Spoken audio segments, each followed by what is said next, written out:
I mean, there obviously are decisions there that he needs to take, but he can only take them when he puts himself in a position where he knows how he felt and for how long for. Indeed. But you're surprised that Meghan wasn't with him. So this feels like a significant moment. Yes, it does, because when it first came out that he was going to go there, and about time too, really, she was going to go with him, but that she didn't, and that is quite harsh, I think. And she wanted to go out in her awful red dress. Angela Levin, what on earth is going on with Prince Harry? A good question. I mean, there could be lots of things going on. He could be feeling that at last he's can do what he wants when he wants to do it, and feels very free. And actually, if you've watched very closely where he's been and how he's improved and relaxed, because he doesn't actually make sure that he's not being pushed one way and he's not being pushed another way. But on the other hand, he's still very obsessed with hating the social media, and actually even free speech. So he's in a big muddle. He's contacting friends who he hasn't spoken to for a very long time, and other people who might help him. But the point of all that is that a lot of people won't, because if you have a friend who you can't trust, or who will drop you at any time that suits them, then that's not very good. But let's talk about something very positive, and that is he went to Lesotho in South Africa, and this is what's been a very important thing in his life. And it's a great shame that Meghan didn't go with him, because it's something he's quite right to be proud of. But he helped to start the Sembale charity over there for children who were uh, left by their parents who had terrible diseases and couldn't cope with them anymore. And he was absolutely brilliant at that. He used to hold tiny babies, just a week or two old, and rock them and be so sweet to them, and run around playing football with the ones who are a little bit older. And he owes all that to his father, because it happened just soon after his mother died. And Prince Charles, as he was then, didn't know what to do with him. And he suddenly thought that what he could do would be go to this, there wasn't a charity at the time, but go to Lesotho and see how other people are living and how children are managing to cope. And he sorted it all out. And Harry went over there, and I don't think he's ever been happier. He loved it. He made very much friendship with the prince, who were just showing in that brown jumper. And he felt free again, and he felt this is what he wanted to do. This is where he's really helping people. And he built sort of walls or fences. And as I said, he looked after children. He even cooked a bit. And he was incredibly happy there. And he's gone back. He hadn't gone back since he was with Meghan, just after their wedding in 2019. He hasn't been back, but this time he's gone back and he's been there. And I think this will really help him, because it's something that suited him so well, and he felt at peace with. And I think that was a very good trip. But what it is going backwards, isn't it? Seeing how his life was before, and making a decision of what he wants. I mean, there obviously are decisions there that he needs to take, but he can only take them when he puts himself in a position where he knows how he felt and for how long for. Indeed. But you're surprised that Meghan wasn't with him. So this feels like a significant moment. Yes, it does, because when it first came out that he was going to go there, and about time too, really, she was going to go with him, but that she didn't, and that is quite harsh, I think. And she wanted to go out in her awful red dress. But I think they're doing the fact that they're Well, it doing, shows her priorities, doesn't it? But yeah, okay, so Meghan actually pulled out of being at a very significant trip like that with Harry to do this. It's odd, isn't it? It's odd. well, that she's obsessed with having photographs taken of her. But it was nothing. She didn't pay to go there. She didn't sit down. She was only there for a very short time, and she was showed a door at the side because they didn't know what on earth she was doing. She wasn't asked to be there. So, I mean, it's just an extraordinary thing. And it's they have to think about what's going to happen. And I think it's a great shame that Harry hasn't seen his children for at least 2 weeks. And um, I think that's very sad. But I think they've got to really try and get together or else split apart. But they might drag it out for quite a long time because Meghan needs Harry because he's the royal one, and without having the royal one with her, people are not fond of her anymore and don't know what she's got to offer, and will just she'll just fall down the trap of nobody wants to know you anymore. But Harry, on the other side, is still holding on to. He went to a talk. There were the Clinton Global Initiative in New York, and there he was talking about how it had a whole portrait of with lots of beautiful children, he described them, behind him, and said, here they are smiling, but they won't be smiling for very long. They'll probably be dead. Now, that again is a huge exaggeration. And this is because of social media. I mean, he hates it, and he hates free speech. And that is really because he doesn't want, both of them agree, they don't want anyone criticizing what they do, and particularly not Meghan. And when he talks about it, he looks absolutely furious with us all for being part of social media.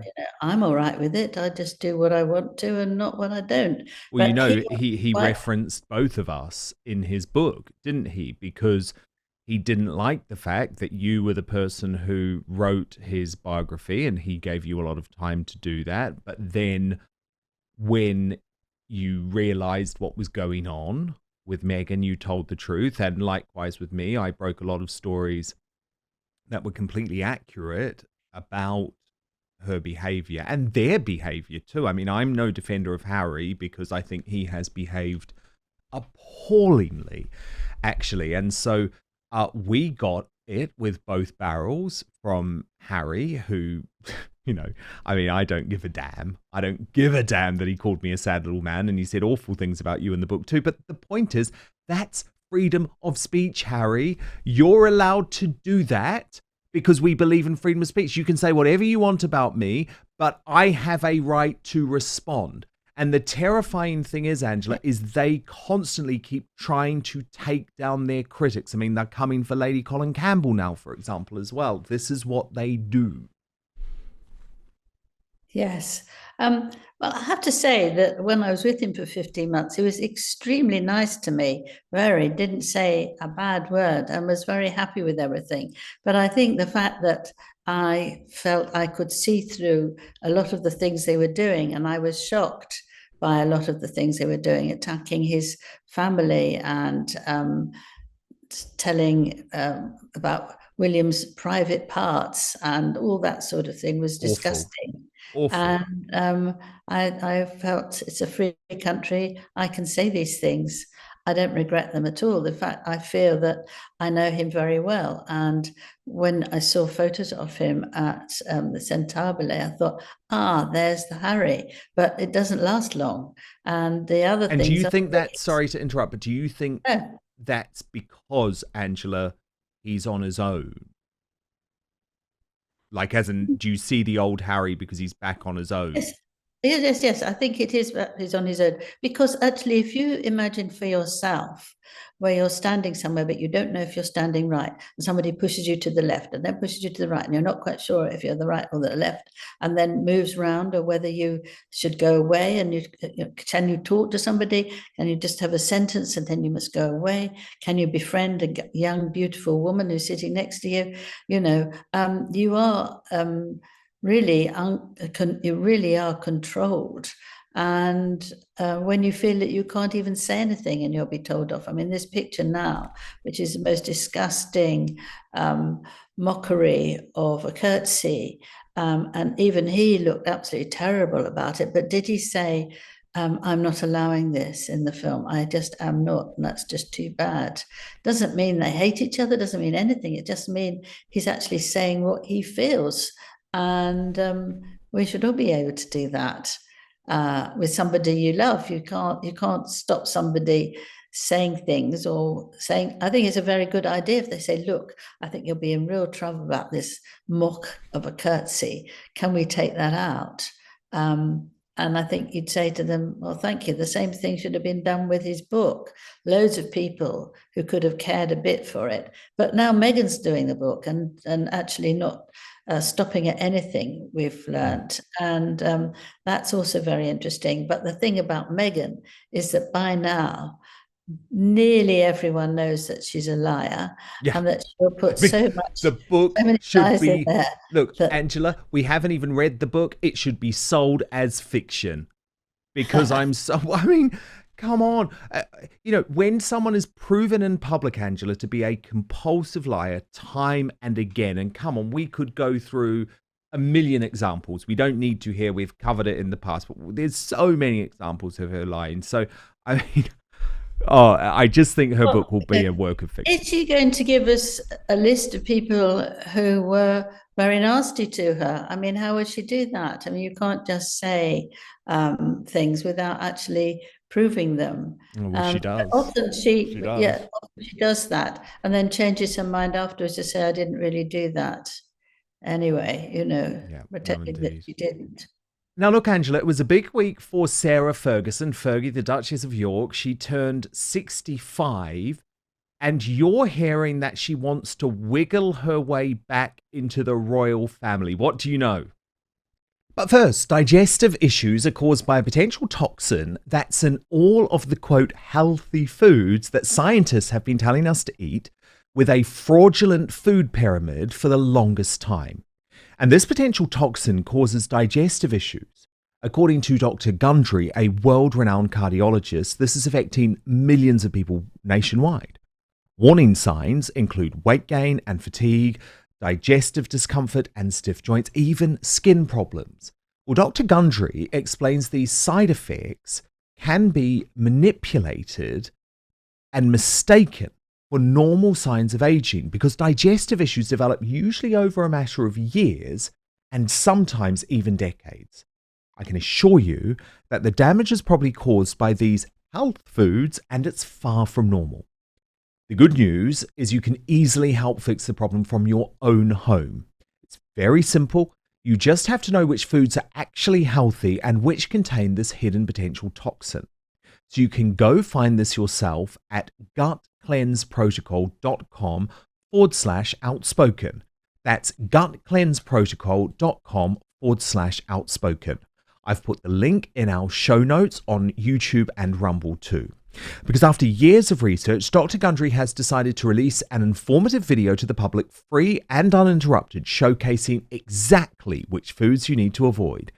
Go find that video at gutcleanseprotocol.com/outspoken, or click on the link in the description below. But now, back to the show. Well, I've heard that. And I think one of the bits of evidence on that is that she now calls the late Queen Elizabeth my mother-in-law, very pally. She's never done that before, and she certainly hasn't done it since May 1996, before May 1996. And I think she wants to be part of the show now. I think she also wants to convince King Charles that they should stay in the Royal Lodge in Windsor. I think it's a way of promoting her new book, which is called Flora and Fern Wandering in the Woods. And she's got an extended contract with Miles and Boon. So she's doing quite well. She can talk about it, but it's this ice cream on the top, isn't it?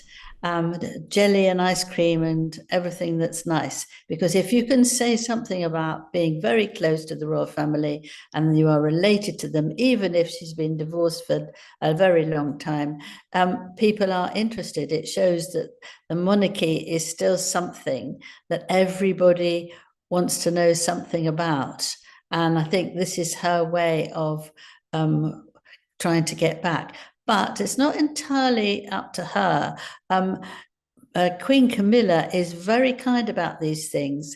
She feels that she's had enough problems, and she was the one who said that she was very pleased to have her back at Christmas with all the family. Now, the late Prince Philip could not bear her, and she wasn't allowed anywhere near that for decades.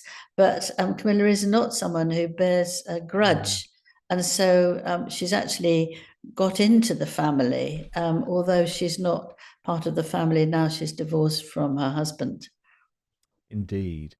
Now, there was a really important royal visit this week, Angela, that probably should have got a lot more attention from the mainstream media, actually. The Duchess of Edinburgh in Chad and visibly emotional. What went on here? Well, she was just there for a 3-day visit, and it's absolutely extraordinary because she's taken the role of focusing on sexual violence. And that's what she does in international missions. And I think it's absolutely brave of her because the stories that she's heard are absolutely terrible and even made her cry in the spot. Now, Queen Camilla is the same. She does this about home attacks on women.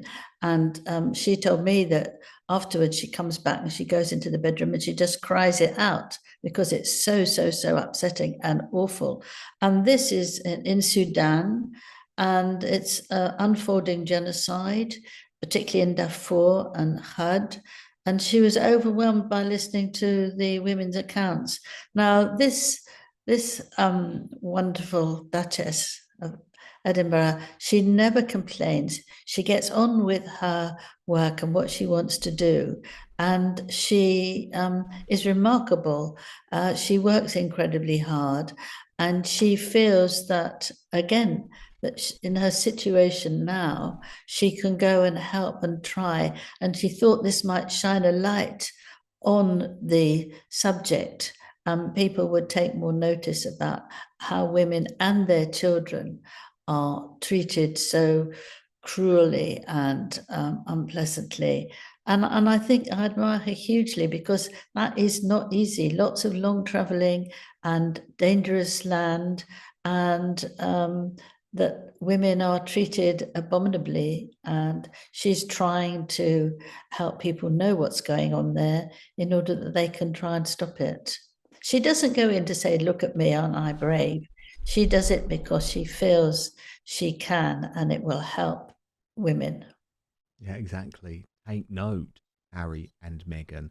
And actually, it's a shame that she hasn't got more coverage for what is a really important trip, because I think it's the first time a member of the royal family has ever been in Chad. Yes, but it was paid for. The trip was paid for by the Times, so I think that they've got the story I first. see. Okay, fine. That makes sense. Then maybe I'm being I grabbed it. slightly unfair. I'm being slightly unfair to the mainstream media. Now, the Queen Camilla, reluctant to have her first official sculpture made. Why is that? Yeah, she's modest. She feels awkward of having something like that done. In the same way that she doesn't push herself forward. she's often standing behind King Charles. She doesn't try and push around and shake hands with people in front. Um, and I think that she just feels that, well, she's not the most beautiful woman in the world, and perhaps she doesn't deserve it. But of course she does. And the woman who did the others for the royal family, we can just see them there in that picture. She has done a brilliant one of the Queen. You can see it from the side.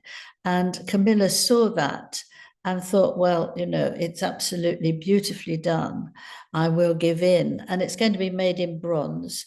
And it's for the Royal Osteoporosis Society. And that was the first charity that she worked in, and that killed her grandmother and mother. That was, and so there will be one in Bath with the Osteoporosis Society, and another one in Clarence House. And I doubt that she'll really look at it carefully at all. But I think it's a lovely thing to do. And she only met with Lady Petchey because she was doing the last minutes on something for the late Duke and for the King. And they just passed over and they had a little chat. And she says, I think she's absolutely delightful, the most charming woman. So, it'll be fine, she said. I'm going to do something lovely. So that's really nice. And I think she should have these things as much as, because she's very, very good with the King, and they make a very good pair. Now, Angela, let's get political to end today, because I was so angry about this story this week. So Keir Starmer, who is the UK Prime Minister, has decided to take down a portrait of Elizabeth I. Yes, I mean, isn't it terrible? I mean, Shocking. she's been regarded as actually the most wonderful queen, and that she worked on the throne for, I think, 35 years or 45 years, I can't remember.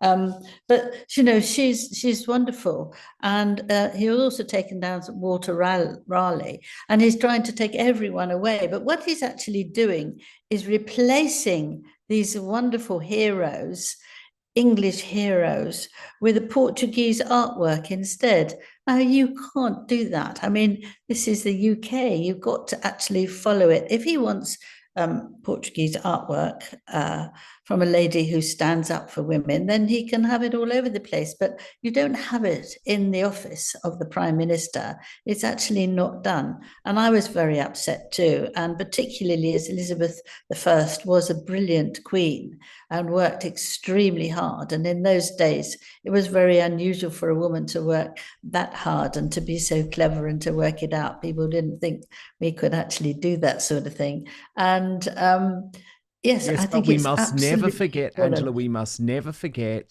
that Starmer is a Republican. Yes, he doesn't like to admit it.